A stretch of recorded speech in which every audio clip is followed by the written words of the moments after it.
Selamat datang di siaran Goib. Fokuskan pandangan kalian dan jangan geser layar. Randy baru 2 minggu bekerja sebagai satpam di gedung itu. Bangunannya mewah, tapi staf lama menyebut ada satu ruangan paling terlarang. Ruang 0. Malam itu ia dipasangkan dengan satpam senior bernama Pak Warto, pria kurus dengan wajah letih seperti jarang tidur. "Ren, kamu ikut saya keliling," ujar Pak Warto sambil memeriksa senter. "Siap, Pak. Jalurnya mulai dari mana?" "Dari lobi dulu, tapi nanti kalau sudah lewat jam 1, hindari lorong timur. Pintu 0 ada di situ." Randy tak tawa kecil, mencoba mencairkan suasana. "Kenapa, Pak? Ada tikus?" "Bukan tikus, dan jangan bercanda soal itu." Mereka mulai patroli. Gedung malam-malam terasa asing. Lampu emergensi redup. Bayangan panjang di dinding bergerak setiap kali mereka lewat. Saat mendekati lorong timur, langkah Pak Warto berubah. Lebih cepat. Seperti ingin segera keluar dari zona itu. "Pak, itu pintu 0 ya?" tanya Randy. "Ya, jangan lama-lama di situ." "Serem amat, Pak. Emang ruangan apa?" Pak Warto berhenti mendadak. Randy hampir menabraknya. "Hendik, kamu kerja di sini cuma perlu tahu satu hal. Jangan buka pintu itu. Mau sepelik apapun alasanmu." Randy mengangguk, tapi rasa penasarannya justru makin besar. Sampai ketika ia merasa sesuatu aneh, udara di depan pintu itu lebih dingin daripada lorong lain. Dinginnya seperti AC bocor, padahal lorong itu tidak memiliki ventilasi apapun. "Sering mati listrik di sini, Pak?" tanya Randy sambil menggigil. "Tidak, yang bikin dingin bukan listrik." "Apa dong, Pak?" Pak Warto tidak menjawab. Ia hanya menatap pintu 0 lama sekali, seperti takut pintu itu mendengar. Keesokan malamnya Randy kembali masuk shift. Pak Warto sudah duduk di depan monitor CCTV. Randy mengangkat tangan memberi salam. "Siap tugas, Pak." Pak Warto menoleh sebentar. "Kamu tidur setelah shift semalam?" "Tidur sih, Pak, tapi kayak kebangun-bangun." "Mulai terasa ya?" "Mulai terasa apa, Pak?" Pak Warto tidak menjawab. Ia hanya menunjuk salah satu monitor, kamera lorong timur. Gambar di layar terlihat kabur, seperti ada kabut tipis menutupi lensa. "Pak, kameranya kotor ya?" "Bukan." "Terus kenapa buram gitu?" "Itu kabut, tapi hanya muncul kalau dia sudah bangun." Randy menelan ludah. "Dia siapa, Pak?" "Tidak usah tanya dulu." Randy mencoba bersikap profesional. "Ya sudah, Pak, saya patroli dulu." "Dek." "Ya, Pak. Kalau suhu ruangan tiba-tiba turun, jangan lihat ke lantai." "Hah? Kenapa?" "Pokoknya jangan lihat." Randy tidak paham, tapi mengangguk. Lorong timur malam itu lebih dingin daripada sebelumnya. Ia memeriksa suhu menggunakan termometer portable. 18 derajat Celcius, menjadi 15 derajat Celcius, menjadi 12 derajat Celcius. Turun cepat. "Wah, rusak nih alat," gumam Randy. Saat itulah HT berbunyi. "Hendik, jangan lama-lama di depan pintu 0. Randy kaget. "Pak, kok Bapak tahu saya di pintu 0? Kelihatan di kamera." "Apa? Kan kameranya mati sejak sore." Hening. "Pak." "Hendik, jangan tanya saya lihat dari mana." Randy mematikan HT. Jantungnya berdetak kencang. Ada sesuatu yang jelas-jelas tidak wajar. Dan itu baru permulaan. Malam berikutnya giliran Randy berjaga sementara Pak Warto memeriksa halaman belakang. Randy berjalan di lorong timur sambil memegang buku checklist.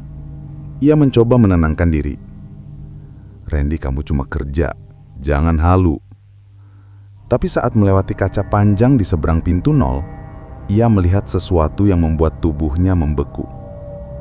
Di pantulan kaca, bukan hanya dirinya. Ada bayangan wanita hamil berdiri di belakangnya.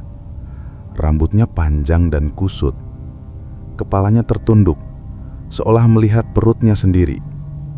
Dan perutnya bergoyang pelan, seperti ada sesuatu bergerak dari dalam. Randy tersentak mundur. Bayangan itu mendekat di pantulan, tapi ketika ia menoleh, lorong kosong. "Sial, sial," bisiknya gemetar. Langkah seseorang terdengar dari belakang. Randy hampir berteriak, tapi ternyata itu hanya Pak Warto. "Kenapa kamu di sini sendirian?" bentak Pak Warto. "Pak, saya lihat bayangan wanita hamil di kaca." Pak Warto memejamkan mata lama sekali. "Seharusnya kamu belum melihat itu." "Pak, itu apa? Siapa?" "Itu bukan urusanmu. Tapi sekarang kamu sudah ke bagian-bagian yang salah." "Bagian salah gimana, Pak?" Pak Warto menarik nafas panjang. "Dengar baik-baik, Ndik. Gedung ini punya sejarah yang tidak ada di dokumen manapun." Randy sudah duduk di seberangnya. "Sejarah apa, Pak?" "Bos kita, bos paling atas. Waktu gedung ini mau dibangun, dia punya hubungan gelap dengan salah satu karyawan wanita. Wanita itu hamil." Bos takut reputasinya rusak. Dia ajak wanita itu ke lokasi pembangunan malam-malam, tepat di titik yang sekarang jadi ruang 0. "Pak, jangan bercanda." "Saya tidak bercanda." "Terus, dia apain perempuan itu?" Pak Warto menggigit bibir, suara pecah. "Dia membunuhnya sendiri, dengan tangannya sendiri. Kemudian menanam jasadnya di bawah lantai yang belum dicor." Randy merasa dunia berputar. "Pak, kok Bapak bisa tahu semua ini?" Pak Warto menunduk dalam. "Karena saya ada di sana malam itu." Randy ternganga. "Pak, maksudnya Bapak lihat?" "Saya lihat, dan saya hanya diam. Saya biarkan dia menutup jasad itu dengan beton. Saya juga diam saat dia menyuruh saya pura-pura tidak tahu." Randy tertegun, suara tercekak. "Pak, itu dosa yang tidak pernah saya tebus." Randy mengusap wajah. "Wanita yang hamil itu, arwahnya di sini." Pak Warto mengangguk. "Setiap malam, setiap dingin datang, dia cari orang yang bersalah. Dia cari pintu yang harus dibuka." Alarm suhu tiba-tiba berbunyi. Randy dan Pak Warto berlari ke lorong timur. Termometer menunjukkan 4 derajat Celcius. "Dik, apapun yang terjadi, jangan buka pintunya," ujar Pak Warto dengan suara bergetar. "Iya, Pak, tapi siapa yang mau buka?" "Bukan kamu." Dari ujung lorong, seseorang berjalan mendekat. Bos besar. Kemejanya kusut, wajahnya pucat seperti orang tidak tidur berhari-hari. "Pak, Bapak ngapain di sini?" seru Randy. Bos tidak menjawab. Ia berjalan terus menuju pintu 0 dengan mata kosong. Pak Warto panik. "Dia datang. Dia dengar panggilannya." "Pak, tahan dia!" teriak Randy. "Tidak bisa, dia harus menghadapinya." Bos berdiri di depan pintu 0. Bibirnya bergetah. Aku minta maaf, tolong jangan ajak aku ke sana." Lantai di depan pintu bergelombang, seperti ada yang mendorong dari bawah. Bayangan wanita hamil muncul di kaca lagi, lebih jelas daripada sebelumnya. Matanya kosong, perutnya bergerak seperti sesuatu ingin keluar. Bos menangis sambil meraih gagang pintu. "Maafkan aku menyesal, tolong lepas." Pintu terbuka dengan sendirinya. Tidak terdorong, tapi ditarik dari dalam. Bos terjengkang masuk, pintu menutup cepat. Randy berlari menghampiri. Pak Warto, kita harus buka." Pak Warto menahan tubuh Randy. "Jangan, kalau pintunya terbuka lagi, kamu yang akan ditarik ganti." Randy terengah-engah. "Pak, itu dia mati." Pak Warto menggeleng pelan. "Dia diambil. Itu beda." Randy menatap kaca. Wanita hamil itu masih di sana. Dan kali ini, ada sosok kecil berdiri di sampingnya. Tubuh anak kecil.